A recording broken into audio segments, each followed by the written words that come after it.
Hello mga ka-Chinis! For today's video, mag-food rate lang po tayo. Tayo ay binigyan ng kapitbahay natin ng food. So, ang gagawin natin, i-rate lang natin kung masarap pa yung ginawa niyang food. Binigyan na, no? I-food rate pa. Okay. So, take note, ang nagbigay sa atin ay isang Indonesian. So, hindi siya Filipino, Indonesian. So, tingnan natin kung masarap yung kanyang luto. Binigyan tayo ng sopas. This is sopas, pero hindi masyadong masabaw. And the other one is tortang gulay. Tingnan natin kung masarap.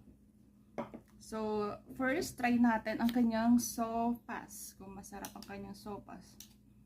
Ang gusto ko sa sopas ay sana medyo masabaw. Pero since binigay lang sa atin to, pagtsagaan natin. So, tikman natin.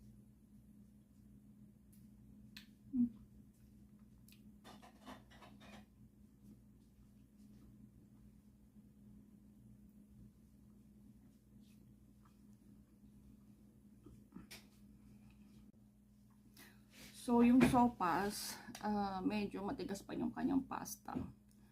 Tapos, okay na naman kasi makreamy siya.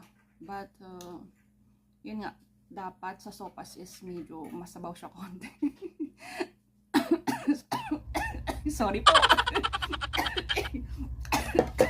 Tubig!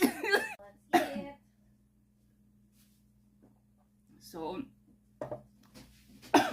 may nakalala sa atin. Naubo. Yan. Second nating food rate isang tortang gulay. Nag-failed na siya kasi nagbigay siya pero nasasawa. Nag-fail na siya doon, char. So, isaw-saw natin. Gumawa lang ako ng ketchup na may with mayo. Yan. Ginawa ko lang siya. Try natin, saw-saw.